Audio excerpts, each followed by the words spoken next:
Agarda siz yillar davomida ingliz tilini o'rganib, kitob o'qisangiz tushunib, eshitsangiz tushunib, lekin qachonki gapirmoqchi bo'lganingizda tilingiz jim bo'lib qolsa, ya'ni gapira olmasangiz, bu video aynan siz uchun. Nimaga gapira olmasligingiz mumkin? Mana shu savolga bugun javob topamiz va men o'zimda bo'lgan 3 ta sabab, ya'ni nimaga gapira olmaganman va 3 ta sababga 3 ta yechim va videoni so'ngida men sizga tizimlashtirilgan bitta sistema beraman. Ya'ni siz 21 kun davomida o'sha sistema bo'yicha men aytganlarimni qilsangiz, 21 kunda noldan bemalol ingliz tilida gapirib keta olasiz. Bemalol. Sizda bilim yetarli. Grammatikangiz, so'z boyligingiz hammasi yaxshi, lekin gap bilimni emas, gap sizni miyangizdagi blokladi va bugun o'sha bloklarni biz yechamiz.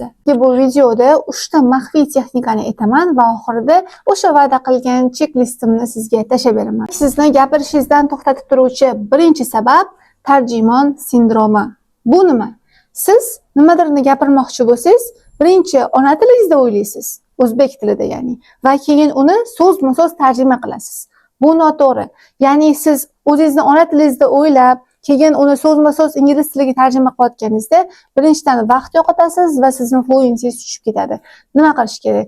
Srazu ingliz tilida tasavvur qilish kerak, srazu ingliz tilida o'ylash kerak. Va buni qanaqa qilishimiz mumkin deyapsizmi? Hozir tushuntiraman.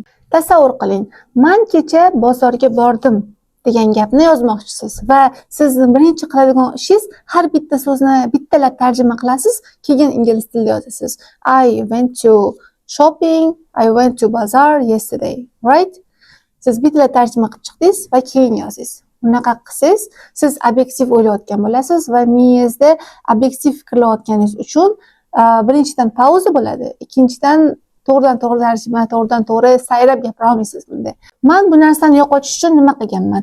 Kuniga hech bo'lmasa 5 ta narsani o'zbekchadan inglizchaga tarjima qilib emas, srazu miyamga keltirib, yon atrofimda turgan любой narsani inglizcha nomlaganman. Misol uchun, yonimda hozir mana laptop bor. Men buni notebook nima bo'ladi? Laptop bo'ladi demasdan, srazu this is a laptop deb inglizcha srazu fikrlaganman. Hech bo'lmasa kuniga 5 ta dona shunaqa yon atrofingizda turgan любой narsani ingliz tilida ayting. O'zbekchadan tarjima qilmasdan, shunchaki prosta bilasiz, o'sha bilgan narsangizni aytasiz. Videoni pauzaga qo'ying va yon atrofingizda nimalar bor? Yon atrofingizda bor bo'lgan 5 ta narsani ingliz tilida o'zbekchadan tarjima qilmasdan, srazu ingliz tilida o'zingizga o'zingiz ayting. Ikkinchi sabab xato qilish qo'rquvi. Siz ingliz tilini matematika deb o'ylaysizmi, fizika deb o'ylaysizmi? Xato qilishdan juda ham qo'rqishadi bolalar. Xato qilib o'rganasiz. Ya'ni, misol uchun tasavvur qiling, I go to bazaar yesterday desam, xato gapirdim. Lekin xato gapirganim bilan siz meni tushunyapsiz. Kecha men bozorga bordim degan gapimni tushunyapsiz. Xato qildim to'g'ri, lekin zato tushunyapsiz-ku siz. Shu narsani esingizdan chiqarmang. Xatolasiz, til o'rganilmaydi. Siz buni matematikani o'qiyotgandek unaqa qarab o'qimang, unaqa qarash bilan o'qimang. Bu shunchaki til, yangi til. Siz o'zingizning tilingizni prosta boshqa tilda qanaqa bo'lishi mumkin shu narsani o'rganyapsiz. Bu sizga matematika emas. Yangi til o'rgansangiz, bu shunchaki muloqot vositasi bo'ladi. Ya'ni there is nothing challenging here. Come on. Albatta bu qo'rquv menda ham bo'lgan va uni men qanaqa yo'qotganman. 30 kunlik o'zimga challenge e'lon qilganman. Ya'ni Telegramda bitta o'zim uchun faqat o'zimga ochilgan kanal ochib qo'yganman va har kuni xato qilib bo'lsa ham o'sha yerga gapirardim. Gapirib голосовой tashirdim. O'zim eshitardim. O'zim eshitganimda xatolarimni albatta o'zim notice qilaman, o'zim ko'raman xatolarimni va shu orqali men xato qilishdan o'sha qo'rqmaydigan bo'lganman. Ya'ni xato qilib o'rganamiz. Hech nima qilmaydi. Glavnisi to'xtab qolmaslik, glavnisi xato qilgandan keyin o'sha xatoni ustida ishlab, keyin uni boshqatdan yana o'sha xatoni qilmaslikka harakat qilish. That's it. Va nihoyat videoni boshida va'da qilingan maxfiy texnika. Buni biza soxta suhbatdoshlik deb ataymiz. Ko'pchilik o'ylashi mumkin shadowing deb, lekin shadowingdan ozgina farq qiladi bu narsa. Bu narsa nima?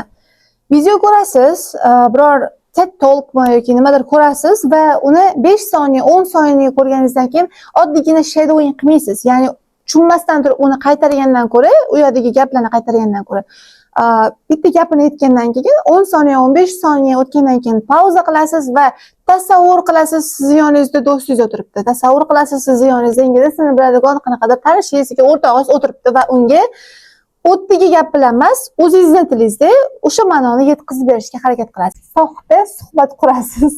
Ya'ni unga siz ko'rgan narsani soxta qilib, soxta odamga aytib berasiz. Ingliz tilida gapirishni umuman bilmagan paytlarim mana shu texnikani 10 kun qilganimda уже og'zim ochilib ketgan. Men to'xtata olmaganman o'zim ingliz tilida gapirishdan. TED Talk'dan gapirish uyatib tursa, men dars o'tardim, tasavvur qilardim, menda bir tili o'quvchilar bor, zalga chiqib olardimda, tasavvur qilashingiz shu o'quvchilaring bor va sen ularga ingliz tilida o'qityapsan va tasavvurim juda ham kuchli bo'lganidan men juda ham kirib ketardim. 1 soatlab men qaysidir temani o'zimga o'zim tushuntirib o'tirardim ingliz tilida.